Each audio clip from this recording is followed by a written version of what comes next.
सम्पूर्णमा नमस्कार। समयको परिवर्तन अनुसारले हाम्रो यो भौगोलिकमा पनि धेरै परिवर्तन भएको हुन्छ, जुन चाहिँ यो प्रत्यक्ष अब सायद अरूले त ख्याल गर्नु भएछ कि छैन, तर मैले चाहिँ सानै बालकदेखिकै यहाँनिर यो विचार गर्दै आएको हो। अनि 81 अहिले आएर चाहिँ धेरै परिवर्तन भइसकेको छ।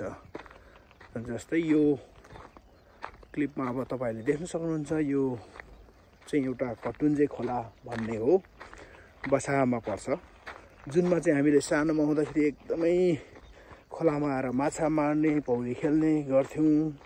स्विमिङ गर्नेहरू सबै विभिन्न, अनि नुहाउनेदेखि लिएर गाई बस्तुलाई पानी खुवाउने सबै कुरो गर्थ्यौँ। जस्तै हिउँदोमा पनि हुन्थ्यो, बर्खामा पनि हुन्थ्यो। बर्खामा त अवश्य भनेको, तर हिउँदोमा पनि एकदमै अटुट पानी भइरहेको हुन्थ्यो। अनि ठाउँ ठाउँमा यसको मूल पनि फुट्ने गर्थ्यो, कुवाहरू बनाइन्थ्यो। तर आजभोलि यो कम्प्लिटली डिफ्रेन्ट भएर गएको छ। यो खोला अहिले तपाईले लु यो देख्न सक्नुहुन्छ। यो खोलामा अहिले पानीको एक थोपासम्म देखिँदैन। अब यो खोला भनेको माथिबाट आउँछ, तर किनभने यसको सिरानमा चाहिँ प्रायः सो यसको माथिको जहाँबाट चाहिँ यो खोला सुरु हुन्छ त्यो ठाउँमा चाहिँ के भएको छ भने मानिसको बसोबास धेरै भएर जङ्गलको फाड्ने भएको छ।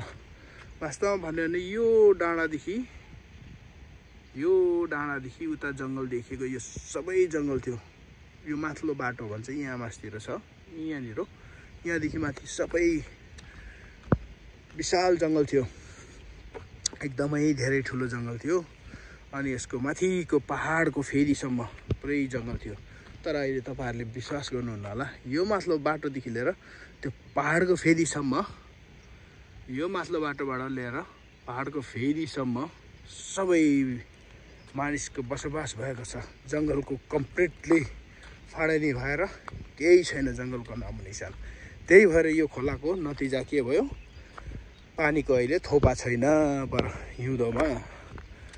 अब यसलाई फेरि ल्याउनुको लागि चाहिँ 50 वर्ष लाग्न सक्ला, तर पनि हामीले वृक्षारोपण गरियो भने सायद सम्भव हुन्छ।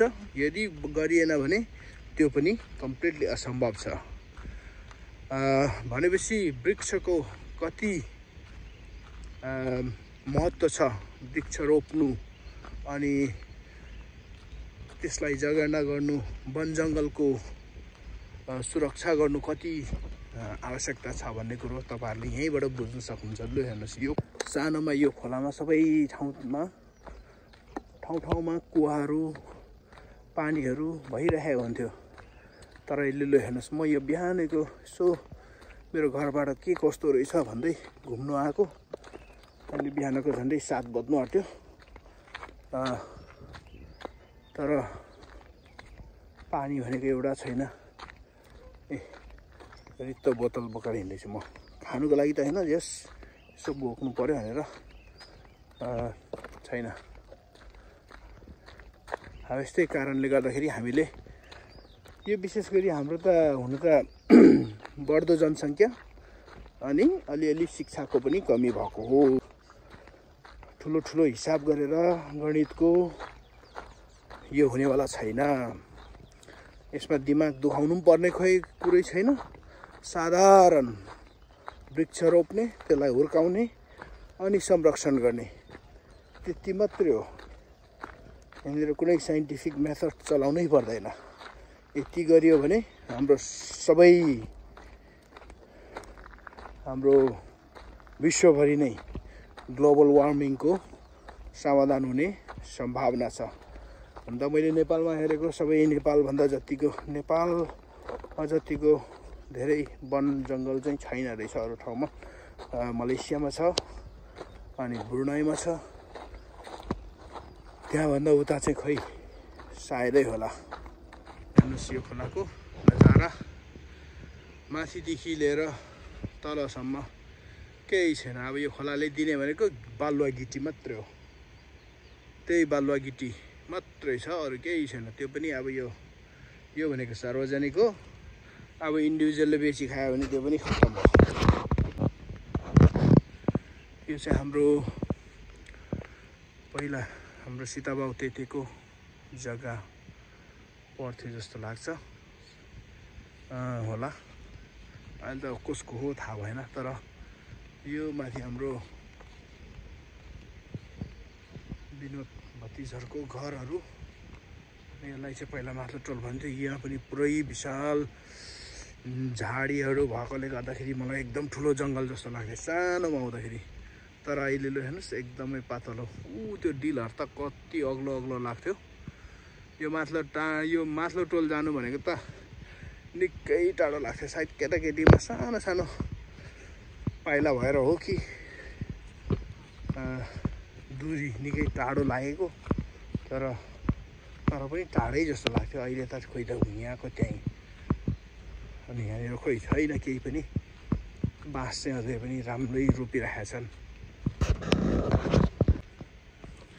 हाम्रो नवीन भाइको के अरे यसको नाम त ड्रागन फ्रुट्सको गार्डनिङ पक्का राम्रो गरिरहेको छ है। सायद फल्दै होला। भैँसीको पाडा ल हेर तर्सिँदैछ यो दुइटा त। खा नतर्सी खा त। तिमीहरू दुईजना ट्विन्स हो? होइन होला। नमस्ते नमस्ते। चिया खाइजानुहोस्। लु हिँड्नुहोस् होइन, चिया पनि खानुपर्छ, सबै खानुपर्छ। अब कहाँ हुन्छ? ए सुन्नु भएको मात्रै होइन, यहाँ हेरिम भेटिम जानुहोस् न त।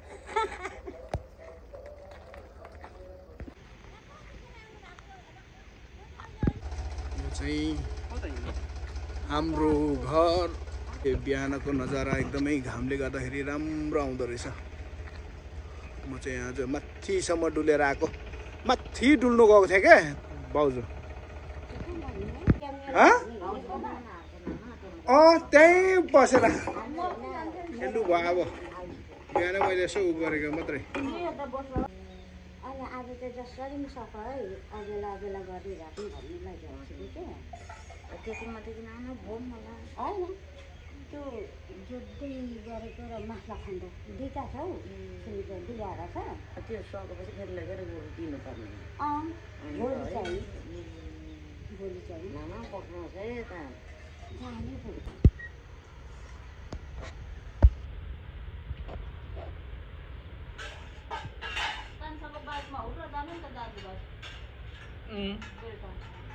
के लागि एकछिन